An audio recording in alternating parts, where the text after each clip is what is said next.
जय श्री राधे कृष्ण। प्रिय मित्रों, वीडियो को शुरू करने से पहले आइए प्रार्थना करें। हे श्री कृष्ण, जो भी भक्त आज इस अमृतवाणी को सुन रहा है उनके जीवन में आपकी कृपा सदा बनी रहे और उनके सभी कष्ट दूर हों। मित्रों, इस अद्भुत वाणी को सुनने से पहले अपने विचार और भक्ति को व्यक्त करते हुए नीचे कमेंट में जय श्री राधे कृष्ण जरूर लिखें। आपकी यह भक्ति हमारी इस यात्रा को और भी अद्भुत बनाएगी। और हाँ, अगर आपका दिल सच में कृष्ण प्रेम से भरा है तो इस वीडियो को कम से कम 3 ऐसे अपने लोगों के साथ ज़रूर साझा करें जिन्हें आप अपने जीवन में सबसे ज़्यादा मानते हैं, क्योंकि हो सकता है आपकी एक शेयर से किसी की ज़िंदगी में राधे कृष्ण का दिव्य प्रकाश उतर आए। साथ ही यदि आप हमारे चैनल पर नए हैं तो अभी सब्सक्राइब करें और घंटी के बटन को दबाएं ताकि आप हमारी हर नई भक्ति यात्रा का हिस्सा बन सके। तो चलिए बिना देरी किए इस दिव्य यात्रा की ओर बढ़ते हैं।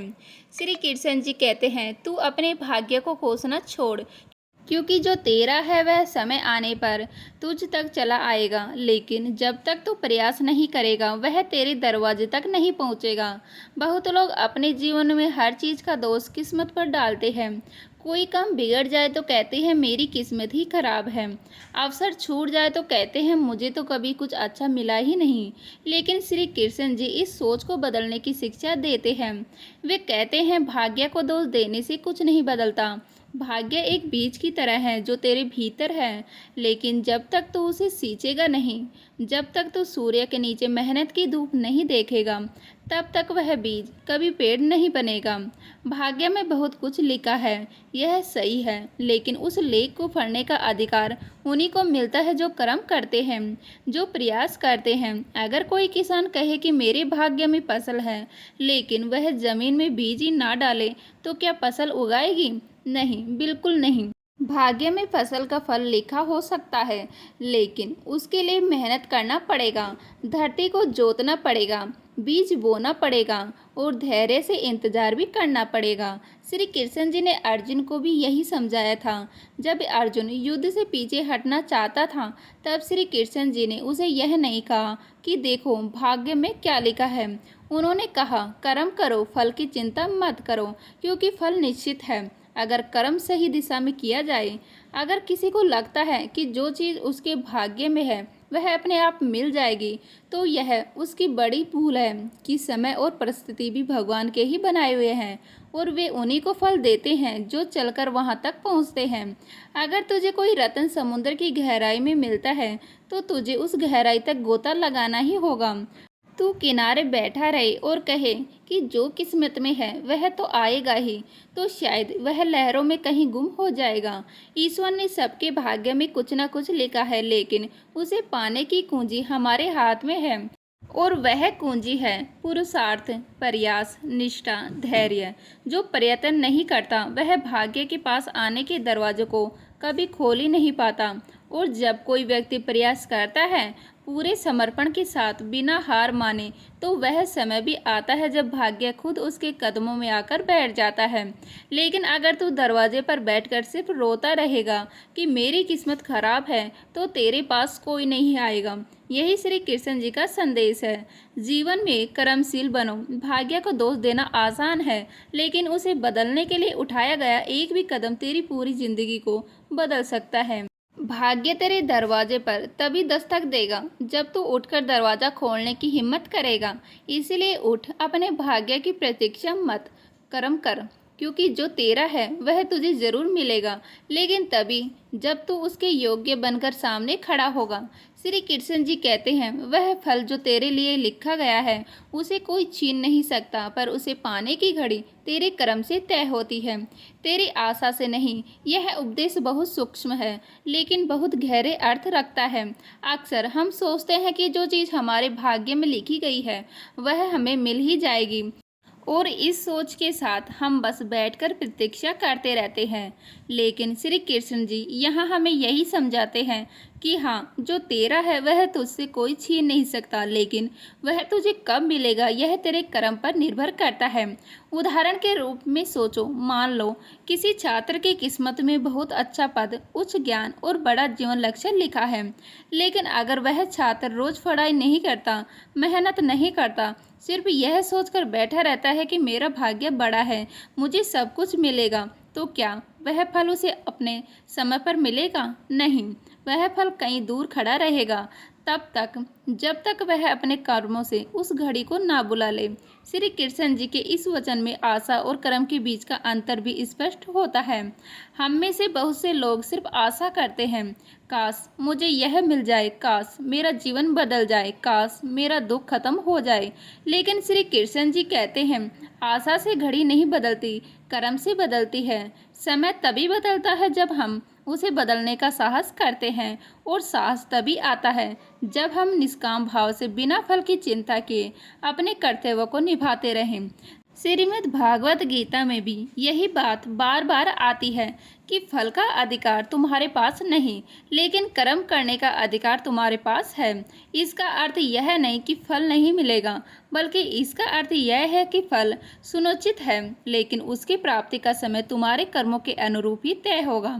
मान लो किसी के भाग्य में है कि वह जीवन में एक बहुत सुखी परिवार बनाएगा, बहुत स्नेह और प्रेम पाएगा, पर अगर वह व्यक्ति अपने रिश्तों को निभाने में लापरवाही करे, अहंकार करे या दूसरों को चोट पहुंचाए, तो क्या वह प्रेम और सुख समय पर मिल पाएगा? नहीं, वह सुख भाग्य में तो होंगे, लेकिन उनकी घड़ी दूर होती जाएगी, क्योंकि कर्मों की दिशा गलत है। यही बात श्री कृष्ण जी समझा रहे हैं। किसी और की चाल, दुनिया की ईर्ष्या या परिस्थितियां तेरे भाग्य का फल छीन नहीं सकती, पर तू खुद यदि कर्म ना करे तो वह फल आते आते थक जाएगा। इस उपदेश में एक सच्चा विश्वास भी छिपा है कि हमें किसी और से डरने की जरूरत नहीं। कोई तुझसे तेरे जीवन का असली फल नहीं छीन सकता, कोई तेरा भाग्य नहीं बदल सकता सिवाय तेरे खुद के।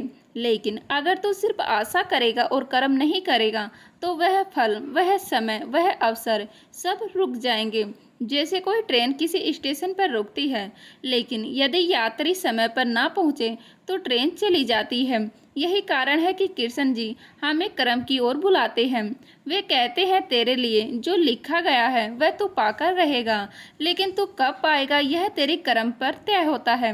तेरी सिर्फ इच्छा नहीं, इसलिए आज से संकल्प लो कि भाग्य पर भरोसा रखो, लेकिन उसे पाने के लिए रोज कर्म करो। आशा मन में रहे, लेकिन हाथ खाली ना रहे। जब तेरे कर्म और तेरी नियति एक दिशा में चलने लगे, तब वह समय आएगा जब सारा संसार देखेगा कि जो तेरा है वह तुझसे कोई छीन नहीं सकता। श्री कृष्ण जी कहते हैं, कभी किसी के पास ज्यादा देखकर दुख भी मत होना। तुझे जो मिलना है वह ईश्वर तुझे तब देगा जब तू उसके योग्य होगा। इस संसार में हम सभी किसी न किसी दौड़ में शामिल हैं। कोई किसी की सफलता देखकर दुखी होता है, कोई किसी की संपत्ति देखकर जलता है, तो कोई किसी के जीवन में आए सुखों से स्वयं को छोटा महसूस करने लगता है। यही भाव धीरे धीरे दुख, ईर्ष्या और आत्म अस्वीकृति में बदल जाता है। लेकिन श्री कृष्ण जी हमें यहाँ एक अत्यंत गहरी बात समझा रहे हैं कि किसी और के पास ज़्यादा देखकर कभी दुखी मत हो, क्योंकि ईश्वर ने हर किसी के लिए अलग अलग समय और स्तर तय किया है। ध्यान से सोचिए, जब एक बच्चा पहली कक्षा में होता है तो उसे गणित की छोटी संख्याएं सिखाई जाती हैं, और जब वही बच्चा 10वीं कक्षा में पहुंचता है तब उसे जटिल सूत्र दिए जाते हैं। लेकिन अगर वह पहले कक्षा में रहते हुए दसियों के सवाल की अपेक्षा करे तो वह केवल भ्रम और असफलता पाएगा। उसी तरह जीवन भी एक क्रमिक विकास है। हमें हर चीज़ तभी मिलती है जब हम उसके योग्य हो जाते हैं। अगर हम किसी और के पास ज़्यादा देखकर परेशान हो जाएं, तो हमें भूल जाते हैं कि वह ज़्यादा उन्होंने भी किसी यात्रा के बाद पाया है, और शायद हम अभी उस यात्रा की शुरुआत में हैं। हो सकता है उनके अनुभव, तपस्या और कर्म आज हमें दिखाई ना दे, लेकिन उनका फल तो हमारे सामने है, और हमें सिर्फ फल देखकर खुद को तुच्छ नहीं मान लेना चाहिए। कृष्ण जी यह नहीं कह रहे कि चाहे मत रखो, वे कह रहे हैं अभी तुम जो चाहते हो उसका पात्र बनने की यात्रा पूरी नहीं हुई। ईश्वर तुझे वह सब देगा, सुख, वैभव, प्रेम, सफलता, लेकिन जब तू भीतर से तैयार होगा, जब तू उसे सहेजने और संभालने के लायक बनेगा। इसमें एक बहुत सुंदर उदाहरण आता है। मान लो कोई व्यक्ति बहुत सुंदर घर की कामना करता है, लेकिन अगर उसे अभी वह महल मिल जाए और उसके पास ना तो उसे संभालने की समझ हो, ना जिम्मेदारी की भावना, तो वही महल उसके लिए बोझ बन जाएगा। लेकिन अगर वह पहले एक छोटे घर को अच्छे से संभालना सीखता है, तब धीरे धीरे उसकी समझ और अनुभव उसे बड़े घर के योग्य बना देते हैं। इसी तरह ईश्वर भी तब तक इंतजार करते हैं जब तक हम उनके द्वारा दिए जाने वाले उपहारों को आदर और समझ से ग्रहण करने लायक ना बन जाएं। क्योंकि यदि कोई चीज़ समय से पहले मिल जाए तो वह अनुग्रह नहीं बल्कि अभिशाप बन जाती है। यह उपदेश हमें भीतर से शांत बनाता है। जब हम समझ जाते हैं कि तुलना करना व्यर्थ है, तब हम अपनी ऊर्जा वापस खुद में लगाते हैं।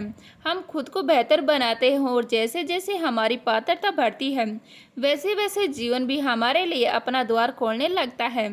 तुलना से मन छोटा होता है, लेकिन समर्पण और समझ से मन विस्तृत होता है।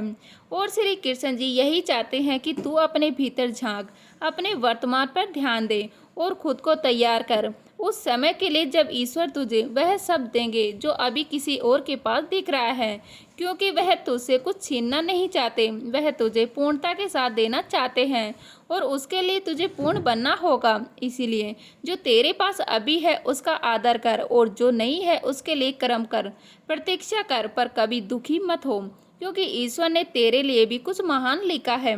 बस तू उस लायक बनने की राह पर चलता रहे। श्री कृष्ण जी कहते हैं जो तुझे आज नहीं मिला वह इसलिए नहीं कि तेरा भाग्य कमजोर है, बल्कि इसलिए कि तुझे अभी और संवरना है। यह उपदेश उन सबके लिए है जो कभी कभी जीवन की देरी से हार मान लेते हैं, जो सोचते हैं कि अगर कोई चीज़ अभी नहीं मिली तो शायद वह मिलनी ही नहीं थी। लेकिन श्री कृष्ण जी यहाँ हमें एक नई दृष्टि देते हैं। वो कहते हैं कि आज जो तुझे नहीं मिला उसका कारण तेरी किस्मत की कमी नहीं, बल्कि यह है कि तू अभी उस चीज़ के लिए तैयार नहीं हुआ। इसमें कोई दुर्भाग्य नहीं है, बल्कि यह संकेत है कि अभी तेरे भीतर कुछ निर्माण बाकी है। हम जब किसी चीज़ की कामना करते हैं, एक बड़ा अवसर, कोई विशेष संबंध या जीवन में सफलता, और वह हमें नहीं मिलता तो हम दुखी हो जाते हैं। हमें लगता है शायद किस्मत हमारे साथ नहीं है या ईश्वर ने हमें नज़रअंदाज कर दिया है। लेकिन कृष्ण जी कहते हैं कि ऐसा सोचना अपने आप से अन्याय है, क्योंकि सच यही है कि ईश्वर हमें कभी खाली नहीं भेजते, वे हमें तैयार करके भेजते हैं। पर हर उपहार के लिए हमें भी अपने भीतर की तैयारी करनी पड़ती है। एक बीज को देखो, उसमें एक पूरा वृक्ष छिपा होता है, लेकिन अगर उसे मिट्टी, पानी, धूप और समय ना मिले तो क्या वह कभी पेड़ बन पाएगा? नहीं। क्या इसका मतलब यह है कि बीज कमज़ोर था? नहीं। इसका मतलब बस इतना है कि उसे संवरने में समय लेने और सही स्थिति में आने की ज़रूरत थी। उसी तरह हम सबके भीतर भी असीम संभावनाएं हैं, लेकिन अगर हमें अभी वह सफलता, वह प्रेम, वह पहचान नहीं मिली जिसकी हमें प्रतीक्षा की थी, तो यह हमारी हार नहीं, यह ईश्वर का एक इशारा है कि अब भी तुझे थोड़ा और मजबूत होना है, थोड़ा और शांत होना है, थोड़ा और धैर्यवान बनना है। जब तू अपने भीतर स्थिरता लाएगा, जब तेरा मन किसी उपलब्धि के लिए बेचैन नहीं बल्कि सजग और समर्पित होगा, तब वह चीज़ अपने आप तेरे जीवन में प्रवेश करेगी। यह श्री कृष्ण जी हमें यही सिखाते हैं कि अपनी तुलना दूसरों से करना व्यर्थ है। जो दूसरों को जल्दी मिल गया वह इसलिए नहीं कि वे भाग्यशाली हैं और तू नहीं, बल्कि शायद वे उस पात्रता को पहले पा चुके थे और तू अभी उस मार्ग पर है। तू संवर रहा है। जीवन की हर देरी एक पाठ है, हर रुकावट एक आईना है जिसमें हमें अपने अंदर झांकने का अवसर मिलता है। कई बार हम कहते हैं मैंने तो बहुत मेहनत की फिर भी मुझे क्यों नहीं मिला। श्री कृष्ण जी कहते हैं तेरी मेहनत बेकार नहीं गई, पर शायद तुझे अभी भीतर से तैयार होना बाकी है, क्योंकि जो तू चाहता है वह बहुत बड़ा है और वह तभी टिकेगा जब तू उसे संभाल सके। अभी तू सिर्फ मांग रहा है, लेकिन जब तू उसे संभालने की क्षमता ले आएगा तब तुझे बिना मांगे भी मिलेगा। यह उपदेश हमें धैर्य, आत्मविश्लेषण और समर्पण का मार्ग दिखाता है। यह हमें सिखाता है कि हर देरी में कोई दोष नहीं, कोई दुर्भाग्य नहीं, बल्कि एक अलौकिक समय चक्र है जो हमारी पूर्णता की प्रतीक्षा करता है। तो यदि आज तुझे वह नहीं मिला जिसकी तू प्रतीक्षा कर रहा था, तो निराश मत हो। यह मत सोच कि तेरे भाग्य में नहीं था, बल्कि यह सोच ईश्वर मुझसे कह रहे हैं कि बेटा, तू और सुंदर बन और सशक्त बन, ताकि जो मैं देना चाहता हूँ वह तो पूरे गौरव और समझ से स्वीकार करें। इसीलिए रुक मत, थक मत, रुका रह, पर टूट मत। तू संवर रहा है, और जब तू पूर्ण रूप से तैयार होगा तब वह तुझ तक जरूर आएगा जो आज तुझसे दूर है। श्री कृष्ण जी कहते हैं, तू चाहता है कि तेरी इच्छा तुरंत पूरी हो जाए, लेकिन ईश्वर चाहता है कि तुझे कुछ सिखाने के बाद ही दे, ताकि तू उसे संभाल सके। यह उपदेश हर उस व्यक्ति के लिए है जो जीवन में किसी इच्छा की पूर्ति के लिए व्याकुल है। कोई संबंध, कोई सफलता, कोई अवसर, कोई धन या पद, और चाहता है कि वह अभी इसी क्षण उसे मिल जाए। लेकिन श्री कृष्ण जी यहाँ हमें बड़ी कोमलता और गहराई से यह समझा रहे हैं कि तेरी हर मांग पूरी हो ऐसा जरूरी नहीं, क्योंकि ईश्वर तुझसे अधिक जानता है कि कौन सी चीज़ तुझ तक कब देनी है। मानव स्वभाव है कि हम शीघ्रता चाहते हैं।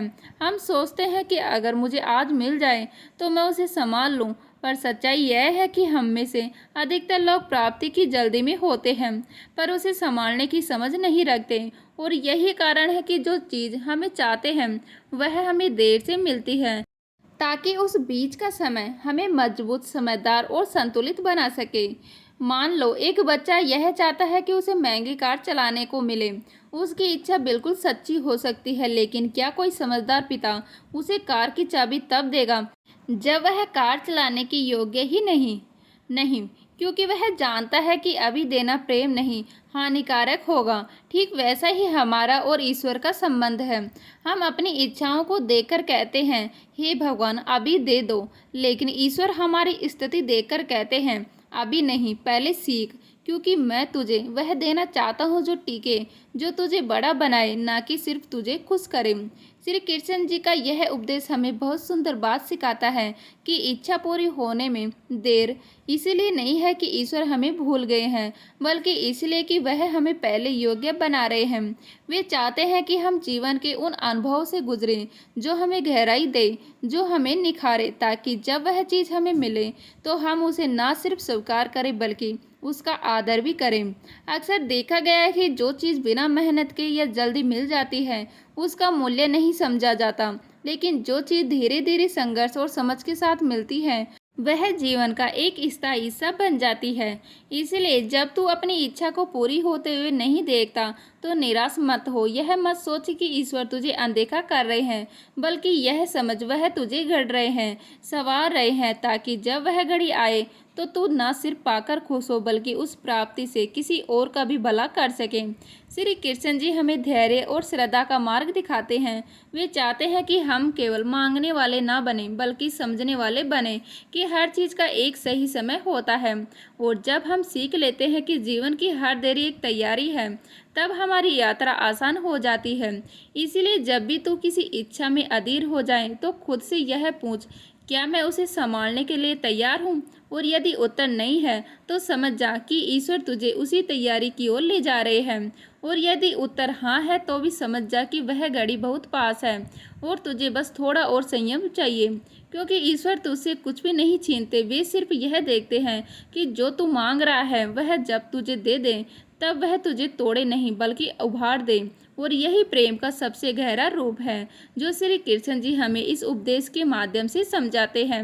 जो किस्मत में लिखा है वह हर हाल में मिलेगा। इस सत्य को समझाने वाले अनमोल वचन किसी का हक कोई नहीं छीन सकता, और जो तेरा नहीं वह लाख कोशिशों के बाद भी तुझ तक नहीं आएगा।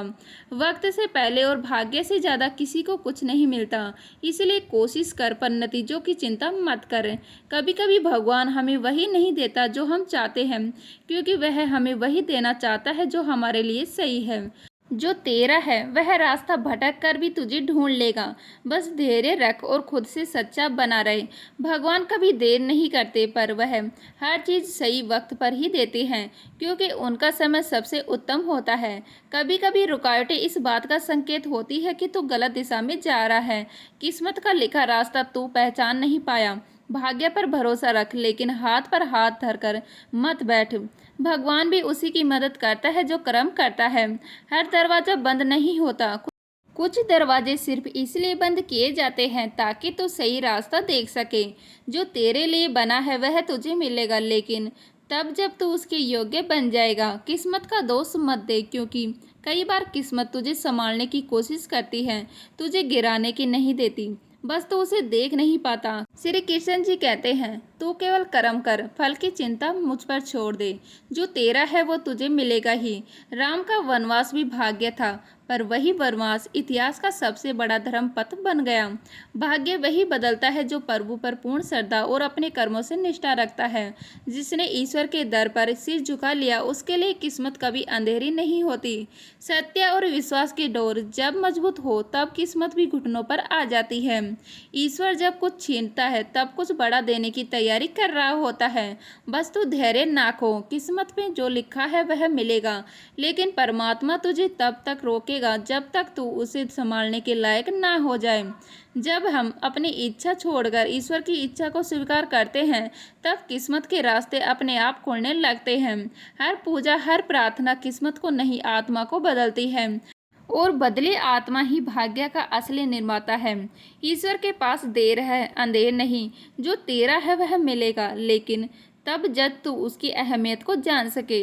जो किस्मत में लिखा है वह हर हाल में मिलेगा, लेकिन उस तक पहुंचने का रास्ता तुम्हारे कर्म और धैर्य से तय होता है। भाग्य रेखा हो सकती है, पर मंजिल तक चलना तुम्हें ही पड़ेगा। दुनिया चाहे लाख बार रुकावटें डाले, पर अगर तुम्हारे भाग्य का दरवाजा खुलने का समय आ गया, तो खुद ब्रह्मांड भी तुम्हारे लिए रास्ता बना देता है। कभी कभी जो खो जाता है वह इसलिए खोता है ताकि जो किस्मत में लिखा है वह अपनी पूरी महिमा के साथ आ सके। कर्म ऐसा करो कि किस्मत भी शर्मिंदा हो जाए और कहे कि मैं तो सिर्फ नाम की थी।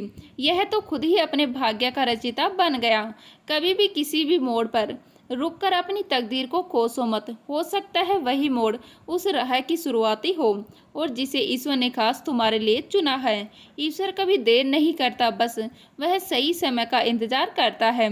जो तुम्हारे लिए तय किया गया है वह तभी आएगा जब तुम उसके योग्य बन जाओगे।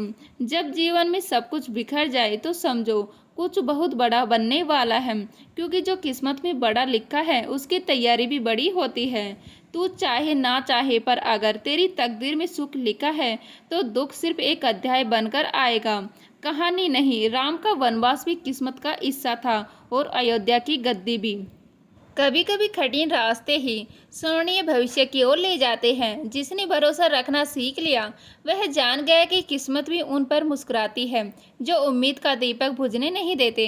भाग्य की किताब में लिखा हर पन्ना तभी खुलता है जब समय सही हो, और समय का इंतजार वही कर सकता है जिसने धैर्य की साधना की हो।